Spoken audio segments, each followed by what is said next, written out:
नमस्कार, सुप्रभात। सुबह के 7 बजने को है। 7 की बड़ी बात लेकर मैं हूं आपके साथ तृप्ति सोनी। दिल्ली बॉर्डर पर किसान आंदोलन का आज 57वां दिन है। छत्तीसगढ़ के किसान नेता आज भूख हड़ताल करने वाले हैं। छत्तीसगढ़ के किसान नेता दिल्ली के सिन्हू बॉर्डर पर भूख हड़ताल करेंगे। केंद्र के कृषि कानूनों के विरोध में प्रदर्शन होगा। खेती बचाओ यात्रा निकालकर किसान नेता दिल्ली पहुंचे हैं। छत्तीसगढ़ में 8 जनवरी से खेती बचाओ यात्रा जारी है। प्रदेश के 36 से अधिक संगठन प्रदर्शन कर रहे हैं। किसान मजदूर महासंघ के बैनर तले ये प्रदर्शन हो रहा है। उधर किसान संगठनों और सरकार के बीच कल बातचीत बेनतीजा रही, लेकिन कल बैठक में सरकार ने 1.5 साल तक कानून होल्ड पर रखने का प्रस्ताव किसानों को दिया है। 22 जनवरी को फिर किसान संगठनों और सरकार के बीच बैठक होगी, जिसके बाद किसान अपना फैसला सरकार को बताएंगे। एक बीच का रास्ता निकालने की कोशिश सरकार ने की है, लेकिन किसान कानून वापसी से कम में मानने को तैयार नहीं है। इधर छत्तीसगढ़ के किसान संगठन भी दिल्ली में भूख हड़ताल पर बैठने वाले हैं।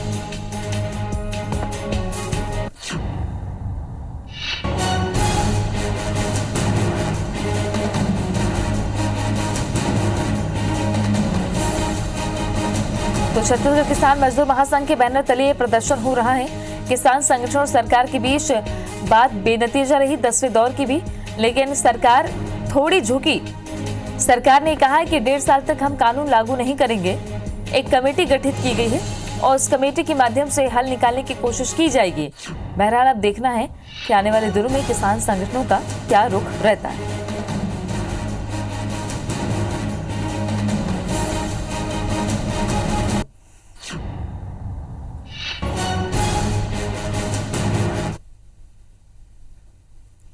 इधर बजट की तैयारियों को लेकर आज मुख्यमंत्री भूपेश बघेल फिर 2 मंत्रियों से चर्चा करेंगे।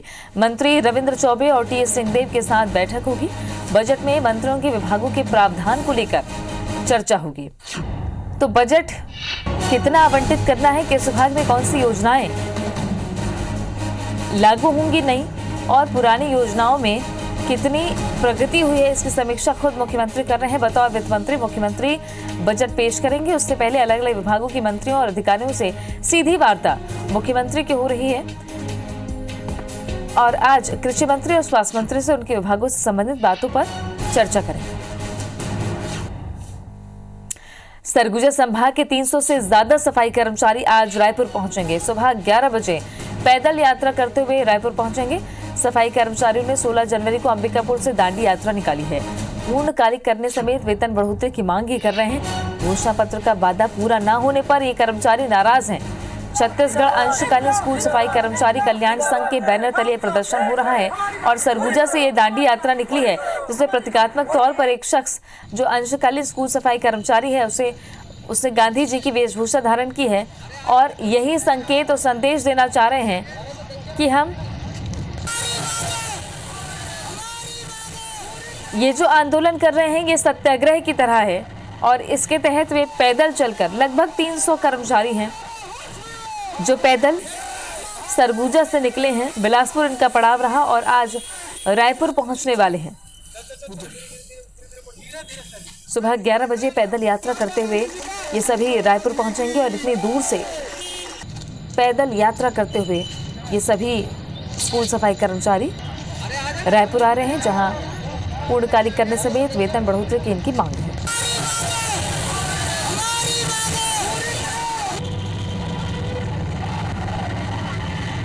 अंशकालीन स्कूल सफाई कर्मचारी कल्याण संघ के बैनर तले प्रदर्शन हो रहा है। बिलासपुर जब ये यात्रा पहुंची तो हमने आपको दिखाया कि लोगों की तकलीफ क्या है, ये चाहते क्या है। इनका कहना है कि वेतन बढ़ाया जाए और अब बिलासपुर से आगे निकल के ये आज सुबह 11 बजे पैदल रायपुर पहुंचेंगे। न्यूज रूम से हमारे सहयोगी स्टार जैन ज्यादा जानकारी के साथ इन खबरों पर जुड़ गए हैं। स्टार, छत्तीसगढ़ की ये तमाम खबरें जिन पर आज नजर रहने वाली है, विस्तार से जानकारी दीजिएगा। देखिए, सबसे पहले बजट की खबरों पर चर्चा कर ले। मुख्यमंत्री भूपेश बघेल आज कृषि मंत्री रविंद्र चौबे और स्वास्थ्य मंत्री टीएस सिंहदेव से अलग अलग चर्चा करेंगे। बजट प्रस्ताव पर उनसे चर्चा की जाएगी कि आखिर उनके विभाग में क्या आवश्यकता है, क्या कामकाज है जिसको बजट में शामिल किया जाना है, या क्या योजना है उसकी है जिस पर काम होना है। इन दो अलग अलग बैठकें रहेंगी और ये महत्वपूर्ण बैठकें रहेंगी क्योंकि कुछ डिमांड्स अलग अलग अपने अपने विभागों की जो है रविंद्र चौबे वो देंगे और साथ ही साथ टीएस सिंहदेव है वो भी सीएम के सामने अपनी मांगे रखेंगे। इसके अलावा दूसरी बात करें तो किसान आंदोलन जो दिल्ली में जारी है उसमें छत्तीसगढ़ के जो किसान हैं वो अब सिंधु बॉर्डर पर अमरण अनशन पर बैठने जा रहे हैं। कल से जानकारी के मुताबिक कल से वो आंदोलन पर बैठेंगे और उसकी रणनीति आज बनाई जाएगी कि किस तरीके से छत्तीसगढ़ के किसानों के आंदोलन को आगे बढ़ाना है ताकि जो आवाज़ उठाने के लिए दिल्ली पहुँचे हुए किसान उनकी आवाज़ केंद्र तक पहुँचे हैं। इसके अलावा बात करें तो एक जो स्कूल सफाई कर्मचारी संघ है सरगुजा क्षेत्र के खासकर वहां से वो पैदल डांडी यात्रा के तौर पर निकले हुए राजधानी रायपुर में। उनकी प्रमुख मांगे थी वेतन वृद्धि को लेकर, साथ ही साथ और भी अलग अलग मांगे थी नियमितीकरण जैसी बातें हैं। तो इन तमाम चीज़ों को लेकर वो लगातार मांग रख रहे थे लेकिन पूरी नहीं हो पाई, जिसके बाद उन्होंने राजधानी पैदल कूच करने का निर्णय लिया था, जिसके तहत आज उनकी ये जो यात्रा है लगभग 11 बजे के आसपास रायपुर पहुंचेगी और रायपुर में वो प्रदर्शन करते हुए अपनी मांगों के संबंध में ज्ञापन सौंपेंगे। इसके अलावा राज्यपाल अनुसुईया उइके का छिंदवाड़ा दौरा है। 4 दिवसीय छिंदवाड़ा दौरे के लिए वो रवाना हो चुकी हैं और वहाँ पर अलग अलग स्थानीय कार्यक्रम जो है वहाँ पर वो शामिल होंगी। शुक्रिया आपका जानकारी के लिए स्टार। तो ये कुछ खबरें हैं जिन पर दिन भर नजर रहेगी और अपडेट आपको लगातार देंगे। बहरहाल राजधानी भोपाल के बालिका गृह में नींद की गोलियां खाने वाली लड़की ने दम तोड़ दिया है। दरअसल पीड़िता प्यारे मियां यौन शोषण के मामले में ये बालिका गृह में रह रही थी और प्रताड़ना से तंग आकर मंगलवार को उसने नींद की गोलियां खा ली थी, जिसके बाद हमीदिया अस्पताल में उसका इलाज चल रहा था। डॉक्टर्स के पीड़िता को मृत घोषित करने की खबर के बाद आनन फानन में पुलिस भी मौके पर पहुंच गई। वहीं दूसरी ओर उसी केस में जांच के लिए किशोर बालिका गृह में एसपी साउथ साई कृष्णा, महिला टीआई और मजिस्ट्रेट भी निरीक्षण के लिए पहुंची और उसके बाद एसडीएम भी मौके पर पहुंचे थे। पीड़िता की मौत के मामले में एडिशनल एसपी राम सनेही मिश्रा ने कहा कि घटना की जांच बारीकी से की जा रही है, जो भी दोषी होगा उसे बख्शा नहीं जाएगा।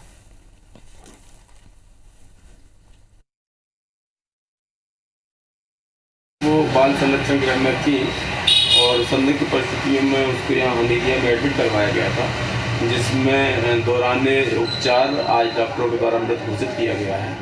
तो उसके विधिसम्मत पोस्टमार्टम करवाया जाएगा, जो भी एविडेंस होंगे उसके मुताबिक कार्रवाई की जाएगी। नवीन सिंह ज्यादा जानकारी के साथ में जुड़ गए हैं। नवीन, क्या इसके पीछे की वजह बताई जा रही है? जो पीड़िता थी क्या उसे वाकई प्रताड़ित किया जा रहा था बालिका गृह में?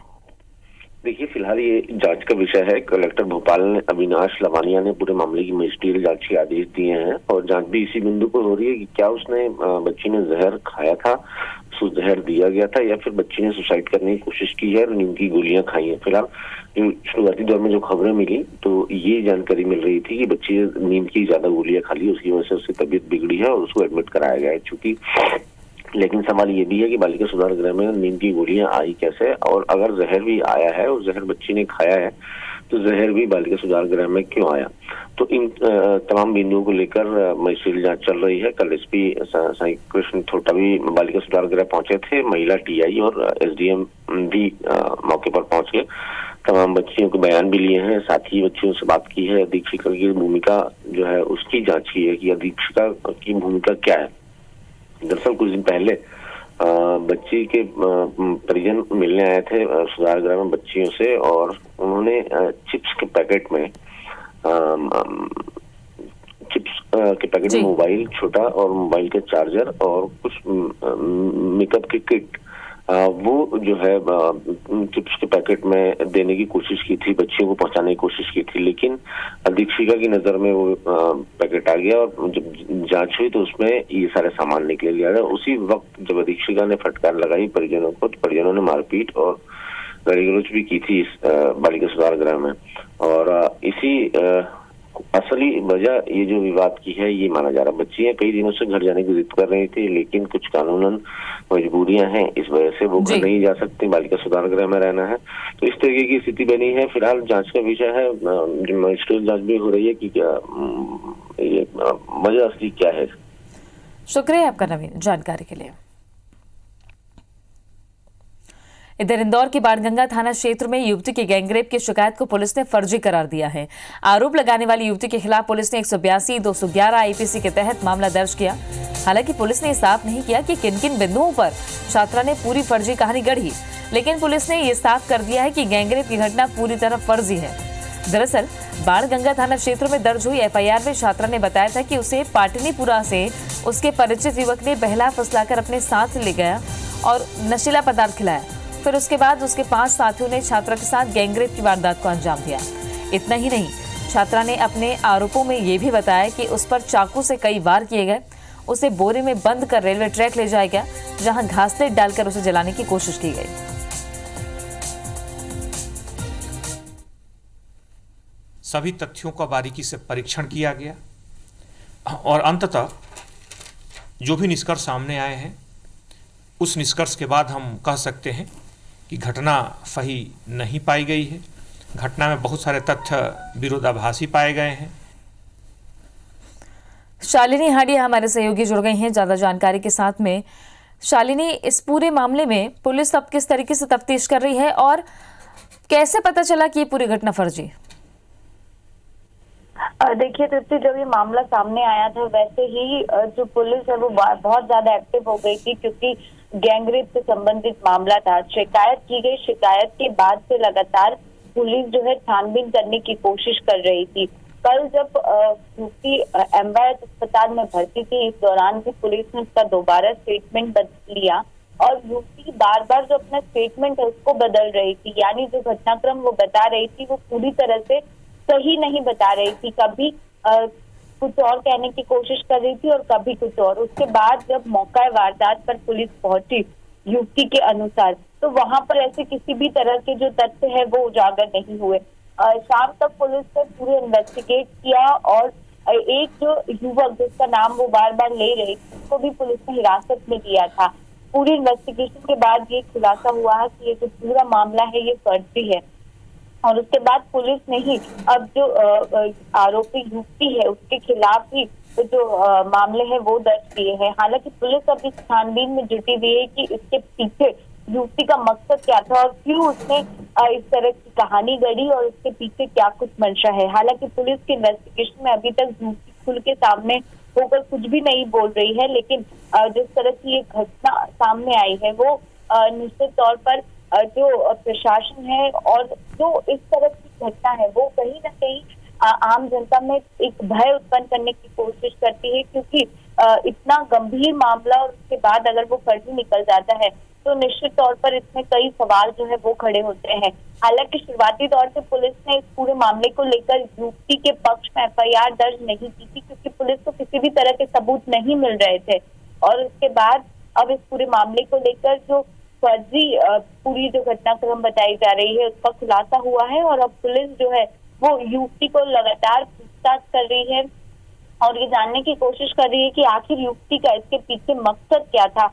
क्योंकि युवती ने जिस तरह से पूरी कहानी गढ़ी थी वो उसके मौके वारदात पर ऐसा किसी भी तरह का इंसिडेंट के कुछ भी जो सबूत है वो पुलिस को नहीं मिले हैं। चलिए, शुक्रिया आपका शालिनी जानकारी के लिए। इंदौर एसटीएफ पुलिस ने नकली नोट मामले में 4 लोगों पर कार्रवाई करते हुए 2 लोगों को गिरफ्तार किया है, जबकि 2 लोग मौके से फरार हो गए। पुलिस ने मौके से 2,11,100 के नकली नोट बरामद किए हैं, जिनमें 100, 200 और 500 के नोट शामिल हैं। आरोपी खरगोन जिले के बिड़िया गांव में किराए के मकान में प्रिंटर से नकली नोट छाप रहे थे, जिससे ये लोग इंदौर के आसपास के होटल और ढाबों पर नकली नोट खपाते थे। पकड़े गए आरोपियों में एक उज्जैन और दूसरा इंदौर का रहने वाला है। इनमें से एक पहले भी नकली नोट छापने के मामले में गिरफ्तार हो चुका है। फरार आरोपियों की तलाश जारी है। सूचना मिली थी कि एक व्यक्ति चोरल के पास नकली नोट चलाने पहुंचने वाला है, तो ये टीम लगाई गई थी। तो एक आरोपी को पकड़ा गया जिसके पास से 7,700 रुपये के नकली नोट पकड़े गए। पूछताछ में उस आरोपी ने बताया कि जय और किरण नाम के आरोपी एक घर पे नकली नोट बना रहे हैं और वहीं से ये लाया था। तो वो तत्काल वहाँ दबिश दे करके और 3 अन्य आरोपियों को पकड़ा गया।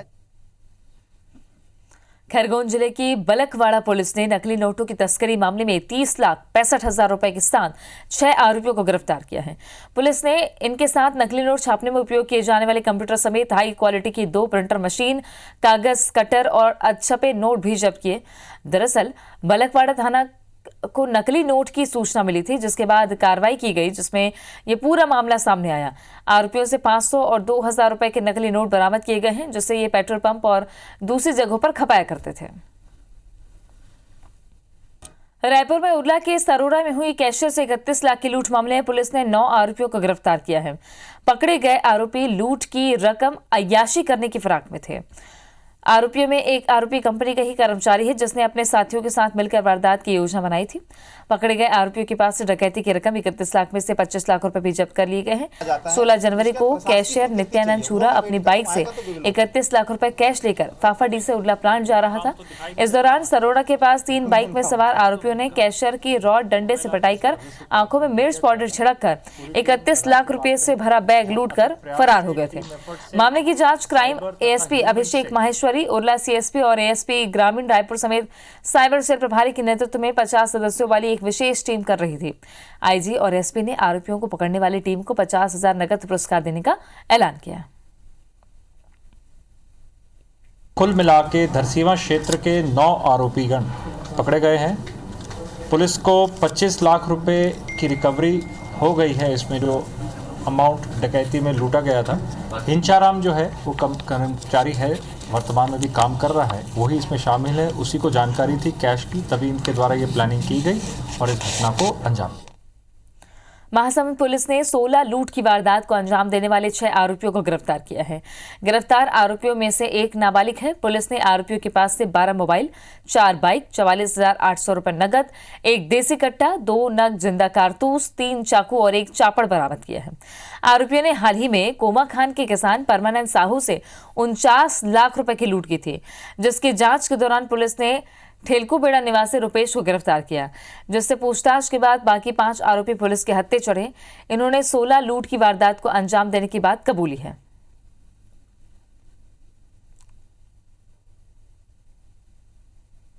6 आरोपी हैं, उनको गिरफ्तार करने में सफलता हासिल की है।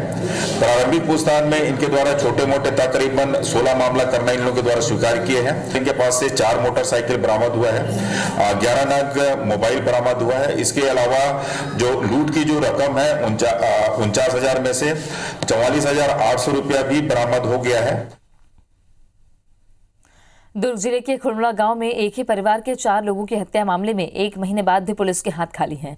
मामले की जांच में जुटी टीम में दुर्ग रेंज के आईजी ने मामूली बदलाव किया है। सीएसपी दुर्ग छावनी राजेश जोशी और जामुल थाने के टीआई विशाल सोम को जांच टीम में शामिल किया गया है। दुर्ग रेंज आईजी विवेकानंद सिन्हा और दुर्ग एसपी प्रशांत ठाकुर पिछले 1 महीने से अमलेश्वर थाने में बने अपने कैंप ऑफिस में बैठकर मामले की मॉनिटरिंग कर रहे हैं।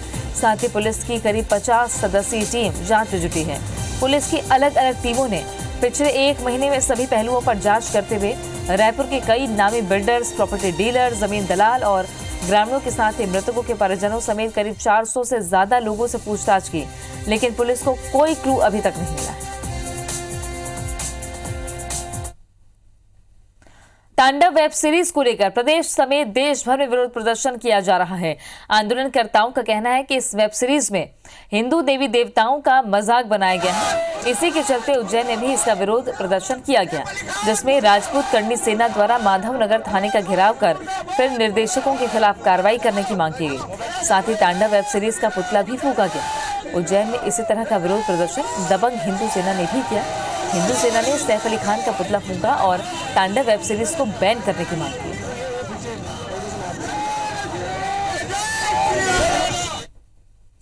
भले ही मध्य प्रदेश के मुख्यमंत्री हर दिन मिलावटखोरों के खिलाफ अपना कड़ा रुख अख्तियार कर रहे हों, लेकिन दतिया में ये जहरीला खेल लगातार जारी है। हाल ही में दतिया कलेक्टर ने जिले के सफेद गुड़ को जिले के एक जिला उत्पाद के रूप में शामिल किया, पर उन्हें नहीं पता कि ये गुड़ नहीं एक मीठा जहर है। इस गुड़ को बनाने वाले गुड़ को चमकीला रंग देने के लिए उसमें सेफलाइट नाम का एक हानिकारक केमिकल और पीला रंग मिला रहे हैं, जो कैंसर का कारण तो है ही, गुर्दे और हृदय को भी नुकसान पहुंचाता है।